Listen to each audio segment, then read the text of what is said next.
మొదటి రాజుల గ్రంథం 13వ అధ్యాయము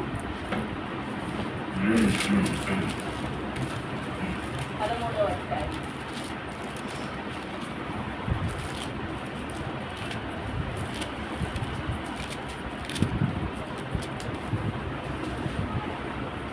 ఒకటి నుంచి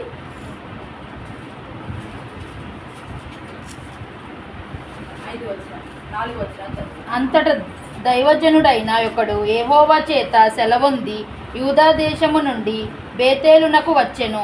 ధూపము వేయుటకై యాయోబాము ఆ బలిపీఠమునొద్ద నిలిచియుండగా ఆ దైవజనుడు యెహోవా ఆజ్ఞ చేత బలిపీఠమునకు ఈ మాట ప్రకటన చేసెను.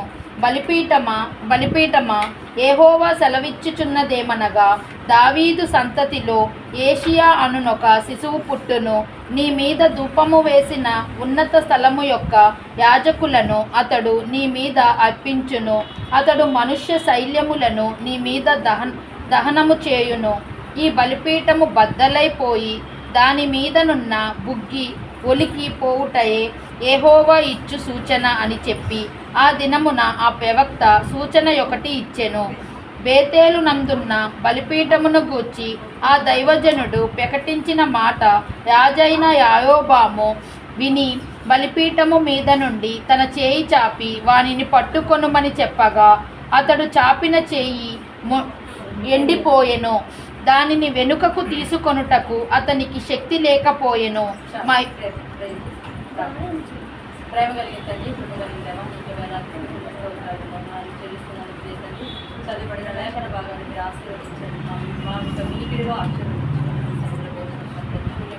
పూర్తిగా పంచుకొచ్చుకున్నాయా మీరే మాతో మాట్లాడమని బ్రతిమాడుకొచ్చుకున్నాను. మీ మాటలు పెట్టడానికి ఎంతో ఆశతో ఎదురు చూస్తున్నాను. వినగలిగే చెవుని గ్రహించే మనసును మా అందరికీ అనుగ్రహించి మీ మాటలు మా యొక్క యువకు మధురములై ఉండగా నింపితేనే తారల కంటే మధురమైనటువంటి మీ మాటలు మేము విని గ్రహించి నాకు ఇద్దరు మా జీవితాల్లో అలవర్చుకోవడానికి సహాయం చేయమని అడుగుతున్నాను.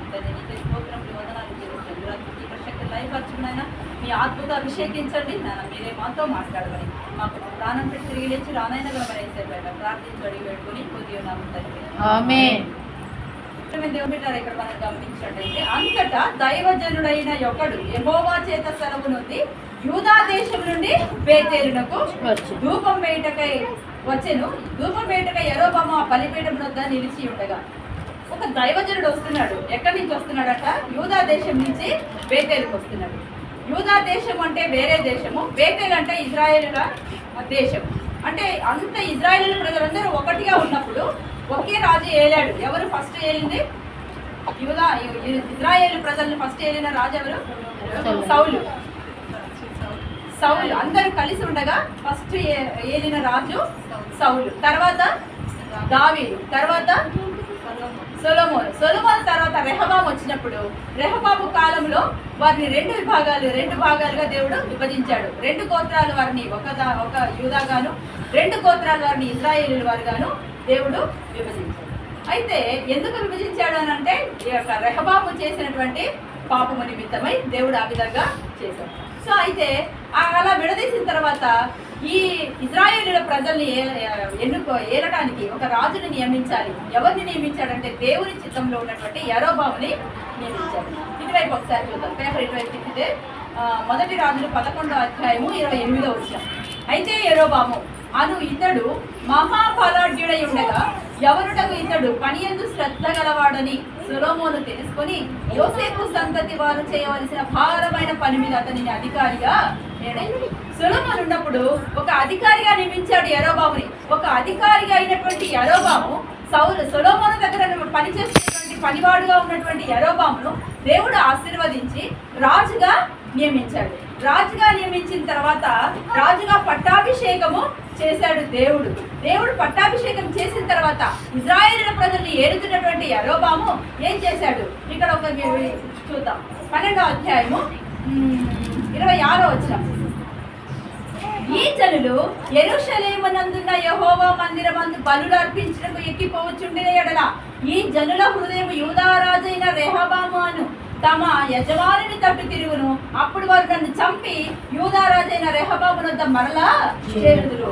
రాజ్యం మరలా దావీదు సంతతి వారి అది అగును అని యరొబాము తన హృదయం అందు తలంచి ఆలోచన చేసి 2 బంగారపు దుడలు చేయించి జనులను పిలిచి, యెరూషలేముకు పోవటం మీకు బహు కష్టము, ఇశ్రాయేలు వారులారా, ఐగుప్తు దేశం నుండి మిమ్మల్ని రప్పించిన ఈ దేవుడు ఇదే, మీ దేవుడు ఇదే అని చెప్పి ఒకటి బేతేలు నందును ఒకటి దాను నందును ఉంచెను.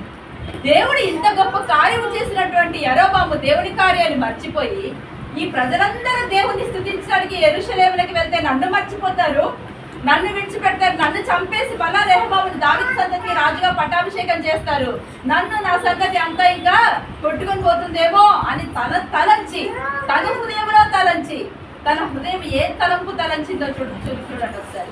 తన హృదయం ఏ తలంపు తలచింది. దేవుడు ఒకటి తలిచాడు, నిన్ను రాజుగా నియమించాను, నువ్వు మంచిగా ఈ ప్రజలందరినీ మంచిగా కాపాడాలి, నువ్వే వీరందరికీ న్యాయం చేయాలి, వీరందరినీ నువ్వే పరిపాలించాలని యరొబాముని దేవుడు నియమిస్తే యరొబాము తన హృదయం అందు ఏం తలంచాడు, ఈ జనులందరూ వెళ్ళిపోయి ఆ యెరూషలేములో మళ్ళీ ఆ దేవునికి బలిపీఠం దగ్గరికి వెళ్ళి ఆ దేవునికి బలులు అర్పించి రెహబాముకి దగ్గరైపోతారేమో, రెహబాముకు దగ్గరైపోతే వీళ్ళందరూ కలిసి నన్ను చంపేస్తారేమో అని తలంచి 2 దూడల్ని జయించాడంట.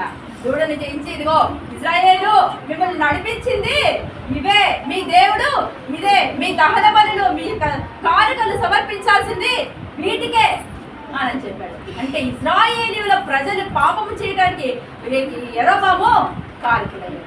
యరొబాము కారకుడైన మొట్టమొదటి రాజు, ఇశ్రాయేలీయుల ప్రజలు పాపము చేయడానికి కారకుడైనటువంటి యరొబాము.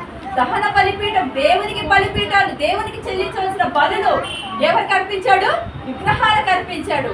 పనికిరాని ఏ మాత్రమును చలనము లేని విగ్రహములకి అర్పించడానికి కూడుకున్నాడు యరొబాము. అయితే ఈ యరొబాము చేసినటువంటి ఈ కార్యము దేవుని దృష్టికి బహు బాధ కలిగింది, కోపము కలిగింది. అందుకనే దేవుడు ఏం చేశాడంటే, యరొబాము ఉన్నటువంటి దేశంలో ఇశ్రాయేలు ప్రజలలో ప్రవక్తలు లేరా అంటే ఉన్నారు. అయినప్పటికీ దేవుడు యూదా దేశంలో ఉన్నటువంటి ఒక ప్రవక్తని ఎన్నుకొని ఆయనకు చెప్పాడు. అంతటా దైవజనుడైన ఒకడు యెహోవా చేత సెలవు నుండి యూదా దేశం నుండి బేతేలునకు వచ్చిన ధూపపేటగా యరొబాము ఆ బలిపీఠం వద్ద నిలిచి ఉండగా ఆ దైవజనుడు చెప్తున్నాడు, యెహోవా ఆజ్ఞ చేత బలిపీఠంకి ఈ మాట ప్రకటన చేసిన. దేవుడు ఏమని చెప్పాడు? ఓ దైవజనుడా, నువ్వు వెళ్ళు యరొబాము దగ్గరికి వెళ్ళు, అక్కడ బలిపీఠంతో యరొబాముతో మాట్లాడటానికి కూడా ఇష్టపడట్లేదు. యరొబాముతో చెప్పు అని దేవుడు చెప్పలేదు, బలిపీఠంతో సెలవేమని చెప్పాడు. యరొబాము ఎక్కడైతే బలి అర్పిస్తున్నాడో ఆ విగ్రహాలకి దేవుడు, ఎక్కడైతే యరొబాము దేవునికి చెందాల్సినటువంటి బలులను అక్కడ ఆ బలిపీఠం మీద అర్పిస్తున్నాడు, ఆ బలిపీఠం దగ్గర దైవజనుడు మాట్లాడుతున్నాడు. ఏం మాట్లాడుతున్నాడు? ఓ ఈ మాట ప్రకటించింది, బలిపీఠమా యెహోవా సెలవిచ్చినదేమనగా, దావీదు సంతతిలో యోషియా అనే ఒక శిశువు పుట్టును, నీ మీద ధూపము వేసి ఉన్నత స్థలం యొక్క యాజకులను అతడు నీ మీద అర్పించును, అతడు మనుష్య శల్యములను నీ మీద దహనము చేయను, ఈ బలిపీఠము బద్దలైపోయి దాని మీద ఉన్న బుగ్గి ఒలిగిపోటయ్యే యెహోవా ఇచ్చు సూచన. దేవుడు బిడ్డారా, ఒకసారి ఆలోచించండి. ఇక్కడ గమనించినట్టయితే ఈ ప్రవక్త ఏమని చెప్తున్నాడంటే, బలిపీఠం దగ్గర బలిపీఠమా దేవుడు ఏం సెలవిస్తున్నాడంటే, ఎప్పుడో 340 సంవత్సరాల తర్వాత దావీదు సంతానంలో ఒక శిశువు ఒకడు పుడతాడు, ఆయన పేరు యోషియా అని పేరు పెడతారు. ఆయన ఈ బలిపీఠం మీద ఈ అన్యజనుల యొక్క యాజకులందరినీ బలి ఇచ్చి వారి శల్యములంటే ఎముకలు, వారి ఎముకలని ఈ దహన బలిపీఠం మీద దహనం చేసేస్తాడు అని దేవుడు ముందుగానే ప్రవచనం ద్వారా ప్రవక్త ద్వారా దేవుడు సెలవిచ్చినటువంటి మాట. యరొబాము విన్నాడు, అయ్యో నేను ఈ విధమైన కార్యం చేస్తున్నాను కదా, దేవుడు నన్ను అసహించుకుంటాడేమో, ఈ రాజ్యము నా ఎదురు నుంచి తొలగిపోతుందేమో అని అప్పుడైనా భయపడి అనాల్సింది. దేవుడు సెలవిచ్చిన మాటను తన పెడచెవును పెట్టేశాడు, వినకుండా పెడచెవును పెట్టాడు. అంతేకాదు, ఇంకా ప్రవక్త ఏమంటున్నాడంటే, దీనికి ఒక సూచన కూడా ఇచ్చాడు. ఏంటి ఆ సూచన అంటే, ఈ బలిపీఠము బద్దలైపోయి దాని మీద ఉన్న బుగ్గి ఒలిగిపోటయ్యే యెహోవా ఇచ్చు సూచన. ఈ దహన బలిపీఠం ఉంది కదా, ఈ బలిపీఠం మీద ఉన్న బుగ్గి ఒలిగిపోతుంది, ఇదే నీకు సూచన. అది జరగటానికి ఇదే సూచన. ఒకవేళ బలిపీఠం మీద బుగ్గి ఒలిగిపోకపోతే అది జరగదని అర్థం. ఒకవేళ ఒలిగిపోయింది అనుకో, అది ఖచ్చితంగా దేవుడు సెలవిచ్చిన మాట జరుగుతుంది. దానికి ఇదే సూచన. ఒక సూచన అనగానే మనకి ఇంకోటి గుర్తొస్తుంది. ఏంటది? హిజ్కియాకి దేవుడు సూచన ఇచ్చాడు కదా, ఏంటది? ఆయుష్ 15 సంవత్సరాలు పొడిగిస్తాను. దానికి సూచన ఏంటంటే నీడ 10 మెట్లు వెనక్కి వెళ్ళిపోవడమే. అదొక సూచన కదా. యెహోషువ ప్రార్థన చేసినప్పుడు నువ్వు గెలుస్తావని చెప్పడానికి సూచన ఏంటి? సూర్యచంద్రుని ఆగిపోవడం. ప్రియమైన దేవుని బిడ్డలారా, దేవుడు ఇక్కడ సూచన ఇస్తున్నాడు, బలిపీఠం మీద బుగ్గి ఒలిగిపోతుంది. అప్పుడు ఎంత భయపడిపోవాలి. ఇదిగో ప్రవక్త ద్వారా చెప్పబడిన మాట, దేవుడు సెలవిచ్చిన మాట విని గజగజ వణిగిపోవాల్సినటువంటి ఈ యెరోబాము వణిగిపోలేదు కదా. ఆ మాటని పెడచమని పెట్టి భయపడకుండా దేవుడి మాటను ప్రక్కన తోసేసి, ఇక్కడ చూడండి 4వ వచనంలో, బేతేలినందున్న బలిపీఠమును గురించి ఆ దైవజనుడు ప్రకటించిన మాట రాజైన యెరోబాము విని బలిపీఠం మీద నుండి తన చెయ్యి చాపి వారిని పట్టుకొనమని చెప్పగా అతడు చెయ్యి చాపిన చెయ్యి ఎండిపోయాను. దానిని వెనుకకు తీసుకుంటూ అతనికి శక్తి లేక పోయాను. హల్లెలూయా. దేవునికి మహిమ కలుగును గాక. దేవుడు పంపించినటువంటి దైవజనుడు, దేవుడు ఏర్పరచుకున్నటువంటి ప్రవక్త, దేవుని నోటి మాట ద్వారా పలికినటువంటి ఆ ప్రవక్త మాటని పెడచవలు పెట్టాడు. అంతేకాదు ఎంత నిర్లక్ష్యంగా దైవజనుడిని పట్టుకొని వాడు అని దూషించాడు. తన నోటి మాట అక్కడ దేవునికి విరోధంగా మాట్లాడాడు. మరి దేవునికి విరోధంగా మాట్లాడిన మాట, అయ్యో దహన బలి అర్పించడానికి దేవాది దేవుడు ఒక లేవీలను ఏర్పరచుకున్నాడు కదా, యాజకులు ఏర్పరచుకున్నాడు కదా. యాజకుల్ని పక్కకు తోశాడు యెరోబాము. యాజకుడుగా నిలబడ్డాడు యెరోబాము. ఇక్కడ యాజకుడిగా యెరోబాము నిలబడి ఆ బలిపీఠం మీద బలిలు అర్పిస్తున్నాడు. అది దేవునికి కాదు, అన్ని దేవతలకు. తను తయారు చేసినటువంటి 2 దూడలు ఇక్కడ చూస్తున్నాం కదా. 2 బంగారపు దూడలు చేయించి అని మనం 12వ అధ్యాయము 28వ వచనంలో మనం చూసుకున్నాం కదా. ఆలోచన చేసి 2 బంగారపు దూడలు చేయించాడు. ఆ 2 బంగారపు దూడలు ఏ దూడలైతే చేయించాడో, ఏ విగ్రహాలైతే చేయించాడో ఆ విగ్రహాల కొరకు ఈ బలిపీఠం మీద దేవునికి చెందవలసినటువంటి బలులను ఈ బలిపీఠం మీద ఆ విగ్రహాలకు అర్పిస్తున్నాడు. ప్రేమ దేవుని బిడ్డలారా, ఎంత విచారకరమైన సంగతి, ఎంత విచారకరమైన సంగతి. దేవుడు నిన్ను నన్ను ఏర్పరచుకుంది ఎవరి కోసం? దేవుని కొరకు పని చేయడం కోసం కదా. దేవుని పని చేయడం కోసం కదా. దేవుని కొరకు నిలబడాలని కదా. మన విశ్వాసాన్ని కాపాడుకోవాలని కదా. మన భక్తి జీవితాన్ని కాపాడుకోవాలని కదా దేవుడు నిన్ను నన్ను ప్రత్యేకపరుచుకున్నాడు కదా. ప్రత్యేకమైన వాడను మనం పాట పాడతాం కదా. ప్రత్యేకమైన వాడను యేసయ్యకు, ప్రత్యేకమైన వాడను, ప్రత్యేకమైన దానను యేసయ్యకు, ప్రత్యేకమైన దానను. తన రూపంలో మనల్ని చేర్చుకొని మనల్ని ప్రత్యేకమైన వారుగా మనల్ని చేసుకుంటే, ప్రత్యేకంగా దేవుడు యెరోబాముని చేస్తే యెరోబాము దేవునికి విరోధమైన కార్యాలు అక్కడ చేశాడు. మరి నా జీవితాల్లో ప్రత్యేకపరచుకున్నటువంటి మనము దేవునికి విరోధమైన కార్యాలు ఏవైనా చేస్తున్నామేమో ఒక్కసారి మనము పరీక్షించుకుందాం. దైవజనుడు చెప్పినప్పుడు ఆ దైవజనుని మాట అది దేవుని మాటగా స్వీకరించుంటే యెరోబాము అక్కడ మంచిగా ఉండేవాడు. యెరోబాము యొక్క రాజ్యము వర్ధిల్లేది. యెరోబాము తరతరాలకు నీతిమంతుడుగా నిలబడేవాడు. కానీ తరతరములకు పితరుడైన యెరోబాము చేసిన పాపము, తన పితరుడైన యెరోబాము చేసినటువంటి పాపమని ప్రతి రాజు దగ్గర రాయబడి ఉంది. ప్రేమ దేవుని బిడ్డలారా, మీరు గమనించారా? మనం రాజుల గ్రంథం చదివాము, దినవృత్తాంతాల గ్రంథము చదివాము, ఇప్పుడు కీర్తన గ్రంథంలోకి వచ్చాం కదా. ప్రతి రాజు కూడా తన పితరుడైన యెరోబాము చేసినట్టుగా దేవునికి విరోధముగా పాపము చేశాడు. యెరోబాము ప్రతి రాజుకి పాపము చేయడానికి కారకుడయ్యాడు. పాపము చేయడానికి ఒక మార్గం ఏర్పరిచాడు. ప్రేమ దేవుని బిడ్డలారా, మరి నువ్వు నేనే ఉన్నాము. మన ఇరుగు పొరుగు వారికే కానీ, మన స్నేహితులకే కానీ, మన బంధువులకే కానీ, దేవుని నమ్ముకోని వారికే కానీ, మన బిడ్డలకే కానీ, మన సంతానములకే కానీ మనం ఏ విధంగా ఉన్నామో ఒకసారి మనం ఏ విధమైన మాదిరికరమైన జీవితాన్ని జీవించగలుగుతున్నామో ఒకసారి ఆలోచిద్దాం. అంతేకాదు ఇక్కడ తాను ఏం చెయ్యి చాపి వారిని పట్టుకోండి అన్నాడట. వారిని పట్టుకోండి అని చెయ్యి చాపిన చెయ్యి ఎండిపోయింది. దాన్ని వెనుకకు తీసుకుంటే శక్తి లేక పోయింది. దేవుడు అన్యాయస్తుడు కాదు. దేవుడు చూచుచున్న దేవుడు తన బిడ్డలైన వారిని. అందుకనే కదా దేవుడు ఏమంటాడంటే, నిన్ను ముట్టినవాడు నా కలుగుడును ముట్టినవాడు. తన బిడ్డలైన మనల్ని ఎవరైనా ముట్టినా, ఎవరైనా ఏమైనా దూషించినా అది దేవునికి అప్పచెప్పేసేయ్. ప్రభా నువ్వే చూచుకో అంటే దేవునికి అప్పచెప్పు.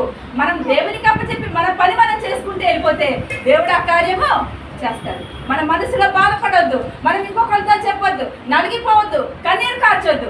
దేవుడి సన్నిధిలో మనం కార్చే కన్నీరు ఖచ్చితంగా అయినా చూస్తూనే ఉన్నాడు. కనుక చెయ్యి చాపిడి చెయ్యి ఎండిపోతే మళ్ళీ చూడండి 5వ అధ్యాయము.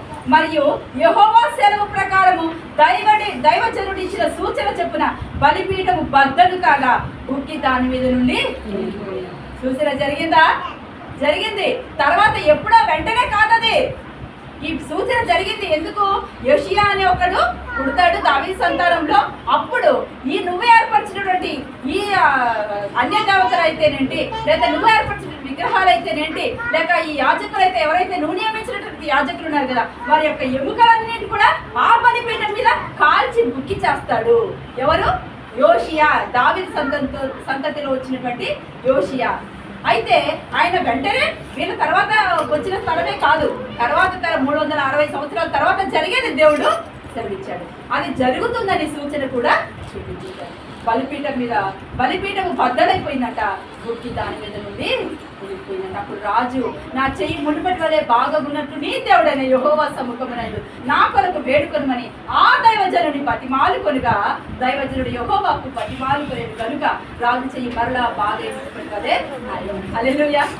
దేవుడు ప్రేమ స్వరూపి, దేవుని బిడ్డలు ప్రేమ కలిగిన వారు. ఎందుకంటే క్రీస్తు యేసునకు కలిగిన మనసును మనం కూడా కలిగి ఉన్నాం కనుక, క్రీస్తుని ధరించుకున్నాం కనుక, ఆయన ప్రేమను మనం కూడా కలిగి ఉన్నాం కనుక దేవుడు ఇక్కడ అంత విరవీగిపోయినటువంటి, అంత ఎగిరినటువంటి యరొబాము చెయ్యి ఎండిపోతే అక్కడ వెంటనే సూచన చూశాడు. అమ్మో నిజంగా ఇది జరుగుతుందని భయపడ్డాడు. భయపడిన తర్వాత వెంటనే అంటున్నాడు, అప్పుడు మునుపటి వలె నా చెయ్యి ఆగినట్లు నీ దేవుడైన యెహోవా సముఖమందు అంటున్నాడు. యరొబాముకి దేవుడు కాదా?